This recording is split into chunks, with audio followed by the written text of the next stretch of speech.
Okay, so I told this story on a drunken monologues that I did not too long ago, a couple weeks ago, maybe 3 weeks ago. It was about my accidental overdose on fentanyl. Yeah, which is really weird because I'm not a big opiate guy. Like fentanyl, heroin, pills, Percocets, Darvocets, whatever, all that shit. Not a big fan of that shit. Just make me kind of ill. So I never really got into them. Tried them all, but wasn't my thing. But this is how this happened. Now, in my drunken monologues, people started calling the day and believe me that I found a briefcase full of drugs, right? I swear to God I did, right? I mean, some guy was like, "Oh, just admit it that you just want to try it." I was like, "Dude, I got no shame, dude. I mean, I'm not.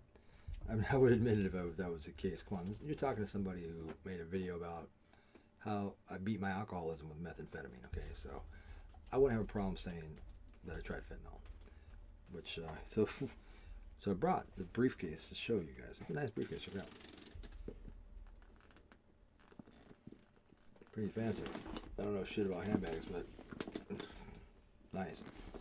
And inside of it, there's also some other shit. I'm not gonna pull all this shit out. There's like weird tools and like a knife. There's vape stuff. There's various like debit cards and PayPal cards and shit like that. Different people's names on them. His ID, his credit card. Other drugs. There's a meth in there. There was some weed, some pills, and there's white substance. Quite a bit of it. Not well. About 5 to 6 grams of it. 5.5 grams, something like that. Well, so I found this bag right at Ralph's. Right, as it was almost last call. It was like, I don't know, 1 o'clock in the morning. Right, get to Ralph's, they're closed. I missed it by like 5 minutes. Right, you can still see people in there like employees, right, but they're closed. They're done. And I'm like, oh fuck. And I'm with somebody else, right? And this briefcase, right, is leaning up against the side of Ralph's, like right in front of the main door, right? It's just like to the side of it, right? And it's like, what the fuck? So I kind of stood around for a second, thinking somebody would like walk out and claim it. Knocked on the door even. Try to get somebody's attention, like, couldn't get anybody's attention, right? So I was like, well, fuck it. Picked it up, walked off with it, right? Sat in my car, I still waited. I waited in the parking lot for like 10 minutes to see if anybody can come claim it. As I'm going through the shit, right? Into, whatever, right? I'd have no problem returning it if I had like phone number or fucking something like that, right? Because I don't like stealing shit, man. I mean, just not my thing. But there's no ID. I mean, I have an ID. I don't know if it's this person's ID, but whatever, right? What am I gonna do? Go knocking on doors? Hey, is your bag of drugs? So no money though, but a lot of drugs. Anyway. So I didn't think anything of it, right? I just let all this shit sit for a while. And, well, I was kind of curious one night, like maybe a week had passed, 5 days or so. And I'm with somebody. Now, I'm going to have to leave out certain details for legal reasons, as you'll find out soon. And, for privacy issues, so I'm not going to mention names. But I was with somebody, and we're going to drive. I'm driving my car, right? And I decided, like, I remembered that because I kind of forgot about the bag. Believe it or not, I kind of forgot about it. It was like, and then I was like, oh yeah, and I knew what all those drugs were except the white substance, which I assumed was cocaine, right? Cocaine. It didn't occur to me that it would be anything other than cocaine. But be cautious. I opened it, right? I'm just like, smell it. Open bag, smell it. Like cocaine has a distinct smell, right? It's like it's been a while since I've done coke, so I was like, maybe my nose is a little off. It doesn't smell like coke, what I remember. So I tasted it. I did my finger in it. No. I'm just like, it doesn't taste like coke either. So I'm in like a gas station parking lot. Go inside to get a Slurpee. I started to feel kind of weird, right? But I wasn't really sure. Like, I thought it was just me because it's kind of late and I was kind of tired. Get in the car, get on the freeway, right? I remember driving. I remember all of a sudden I remember feeling like, what the fuck? Like I was about to fall down. But I was sitting down, right, driving. And I remember I was thinking to myself, I better pull over. I don't know what the fuck's wrong with me. Next thing I know, poof, I woke up. I was like, I feel like I got electrocuted. I woke up and there's 2 cops standing next to me. Like I'm laying down, right? And I guess I'm in the back of an ambulance. I think so. And I don't really know what happened. I just opened and the cops were like, hey, where's the fentanyl? It's like, what? I said, I thought it was cocaine. I said something like that. I don't even remember what I said, though. That's the problem. I said something like that. I said something about, like, I thought it was cocaine or something like that, right? And I remember the cop got pissed off and said something else, and I must have fell back asleep. Like, come to find out that they narcoed me in the ambulance because I guess I wasn't breathing when they pulled up, right? So basically, I passed out while I was driving. I didn't even make it to the side of the freeway. Passed out right as I was driving, right on the freeway. Luckily, it was like 2 o'clock in the morning. There wasn't a lot of traffic, right? Just sat there, and apparently the person I was with called the cops. The person I was with called the cops, and cops happened to be really close by, highway patrol. And they were there, and that's what they called the ambulance. Guess I wasn't breathing in the ambulance, right? And that's when they narcoed me, wake me up. I guess for those who don't know what narco is, it's like a nasal thing. What it does is it blocks your body's ability to process opiates or something like that. Basically, it'll stop you from ODing, like if you're ODing on heroin or any type of opiate. Guess fentanyl, anything like that. It'll stop your body from. It won't affect you anymore. So, but it'll bring you right out of it, temporarily, right? Which it did. And that's I fell back asleep, and I woke up again in the hospital. Now I'm in like the emergency room, like in a bed, right? Some IVs hooked up to me. Dude sitting there next to me, but he's not really a doctor. Just sitting there next to me, looking at me. I'm like, what? What's going on? I still didn't quite know what the fuck happened, right? I'm like trying to put things together. Like I was like, was I in a car accident? I said, I asked about my pastor. Pastor, they okay? What's up? I'm like, no, you got brought here in an ambulance by the police. Put you in an ambulance. Guess she passed out behind the wheel. I was like, what? I hadn't even been drinking. Well, that's not true. I had like one beer like an hour or two ago, right? Like nothing. Like later on, I found out my blood alcohol level was 0.02. So nothing. It was like nothing, right? Legal limit's 0.08. So yeah. But anyway, I start to put it together. I'm like, holy shit, fuck. Like that. What the fuck, right? I was like, that was not cocaine. And I ended up staying in the hospital for like 2 nights. I think I left on my 3rd day. I checked myself out voluntarily because they wanted to keep me longer, but I was like, man, it was a nice hospital too though. They brought me to this one called Sharp Hospital in San Diego, and it was like at first it kind of sucked because they had like a TV and shit, but like they brought me like the best fucking food, man. I was like eating like bomb. Like they were fucking nice, and nurses, 2 of them, they're both cute. It was like, and I had like IVs and shit. I mean, like, time for your bath, and they had like these wet naps and shit, like wipe your ass off and shit, like, I never been in a situation hospital like that. Like I've never had to like have somebody like bathe me, right? It was I could have done it myself, but like they wouldn't let me get up, so I like had to pee. Like I was like worried, like I'm gonna have to take a shit. Like what am I gonna do, right? Like, but come to find out, like opiates like make you really constipated. So the whole time I didn't have to shit, which is, I think I didn't shit for like 5 days, even after I got out of the hospital. But anyway, it was weird. Like they kept me there and they kept saying like, how do you feel? How do you feel? Because I guess like I felt out of it. Like I was like kind of like foggy, but I guess they were giving me a narco in my IV, like a little bit of, because I guess when I was falling asleep, my breathing would go so low that they were afraid that I was like gonna die, gonna stop breathing. They said I'd stop breathing twice, like once in the ambulance and then once in the emergency room. And then when I would fall asleep, they said that I would only take like maybe 3 or 4 breaths a minute, and you're supposed to take like over 10. So they were like a little concerned. So they kept me there with this narco drip to try to get the effects of the fentanyl to wear off.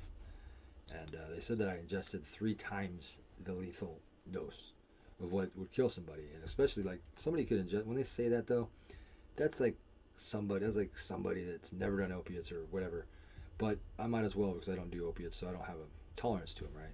But yeah, somebody who does fentanyl, that probably wouldn't have affected them much at all, right? They have tolerance to it, opiates. But anyway, so yeah, I checked myself out, and the cops kind of fucked me because it was like, I had this like stuff in my bag, and they had like a paper in there that was like about an interlock device, like, interlock device, like I got a DUI or something, right? But that was it. It was just something about an interlock device, right? It was like, there was no ticket, no citation, no court date, nothing, right? It's like, okay.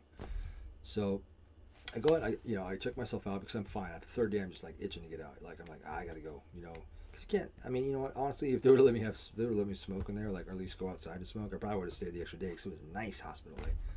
I was getting treated well too. Anyway, yeah, and I went out. First thing I did was like, where's my fucking car, right?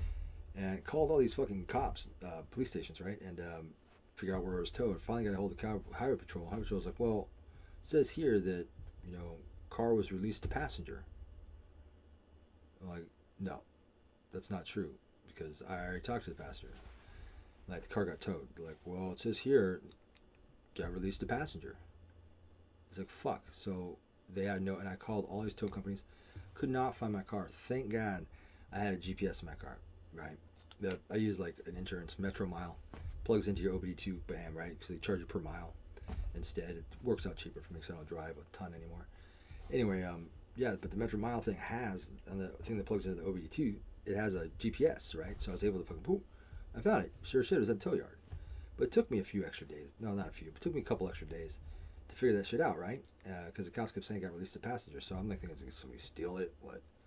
But no, and found it. So I was a little pissed off about that, but what am I going to do, right? I was like, So that was pretty much it, man. I feel kind of stupid for doing that, right? I mean, but I didn't realize that just smelling it like that and tasting it would like, was enough to like fucking kill you, basically, right? I didn't know that. I mean, fucking A, man. Like, how do people do this shit, right? I mean, I don't know. I don't know if it was like pure fentanyl. I don't know what. I don't know what it was. There was quite a bit of it though. It was like 5.5 grams, right? And yeah. And anyway, guess the cops are harassing the passenger a lot about where it was and stuff like that. And I guess she told the cops, kind of described what I did, and they just assumed that what it was, but they were right. But they were really concerned about it. Anyway, I don't know. But okay, so like now I recently got something in the mail and from the DMV, right? I checked to see if my license was suspended because it said on the interlock thing, says your license is suspended. Checked like a week after this incident. Nothing, no citations, no license suspended, nothing, right? Okay. Got something in the mail recently from the DMV, and it says, effective November to blah, blah, blah, your license is suspended and you have to show proof of liability for, I don't even read the whole thing, but for something because of your DUI. So like, what the fuck? Like, how do I get a DUI when I get no citation, right? Like, I think this cop just fucked me. I think he was pissed off because he wanted to get me for a DUI, but he couldn't because whatever I told him wasn't enough, and he's got his body camera on and shit. But what I think he did is just like he fucked me on the tow thing. I think he just maliciously fucked me. And I'm not one to like, oh, fuck cops, all cops are fucking pigs. I'm not like that at all, man. I good cops, bad cops. I mean, most cops are good, and I've never, since I've gotten older, I don't have problems with cops. When I was younger, I had some problems with cops, only because I mouthed off to them. You know how to talk to cops and you're respectful, typically I don't have a fucking problem with them. But this cop, I think, was just pissed. And I think he fucked me on that my car thing intentionally, so I'd have to pay extra, and so I couldn't find it, right? And I think also that he fucked me on the DUI thing, because I don't think I have a DUI. How do you get a DUI when you don't have a ticket or a citation or a court date? I had no chance to contest it. Either A, he did prosecute me or process me for a DUI, intentionally didn't give me a citation and shit, so I missed my court date, so I had no way to contest it, which is possible, which is fuck him. If that's what happened, I'm gonna sue his ass. Might sue him anyway. If I sue California Highway Patrol, I'm gonna have to leave town, like leave state, probably. But anyway, I'm gonna do this if my theory is correct. Or he couldn't do any of the DUI shit, but he just wanted to scare me, so he threw that interlock device in there. But he dropped something to the DMV stating that I have a DUI, but I don't. But the DMV thinks I do, so they're gonna fuck me, and that's a way he could do it without me having to go to court, because he can't get me for a DUI, although he wants to. Now, I'm all speculating here, right? I'm not sure, but I'm going to find out today. Today is Monday. I'm going to find out, because I just got this thing in the mail like Thursday, and I haven't had a chance to fucking investigate it yet. Probably going to have to get a lawyer on this. But, yeah, so that's the story. I don't know if they can get me for a DUI. I mean,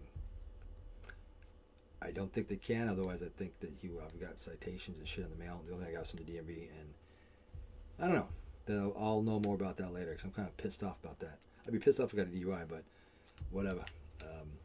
Yeah, but that's my fentanyl story. Just wow. Like, yeah. Stop breathing like 2 or 3 times. And you know what? I will tell you this. I guess I wasn't dead, because like, if you stop breathing, I don't think you're dead, right? So I wasn't dead, but I tell you, if I ever like want to check out of this world, like if I ever want to, you know, if life just gets to the point where it's just so miserable that I just can't bear living another day, if I want to kill myself, that's exactly how I'm going to do it. Put it this way, I saved enough fentanyl to kill about 100 people. So I mean, if I ever want to do it, that's what I'm going to do, just because that was fucking painless. Like I don't even remember what happened. It was just like what. In fact, the narco thing fucking hurt more than anything, because it was like, I don't know, have you ever had like a nightmare where you get like shocked or electrocuted and you wake up, it was like that. It was like, I guess it's like when you slept in ammonia, you know, it's like scare the shit out of you. I woke up, and then there's like cops right there, it's like, you know, what, bad dream? But it was real, that's the problem. But that's my story, guys. Don't do fentanyl. I don't recommend it. It's popular around here. I'm sure it's popular in a lot of places. Southern California, San Diego, all these homeless people are doing it, man. They're fucking dying. They're dropping left. Some fucking 21-year-old chick, homeless chick, died like 2-3 blocks from my house down the canyon. Fucking OD on fentanyl. It's don't do that, kids. Stick to pot if you're gonna smoke something. I don't even smoke pot, but whatever. Do acid. Do DMT. No, don't. You can't say that on YouTube, right? No. I mean, no. I'm gonna have to edit this out.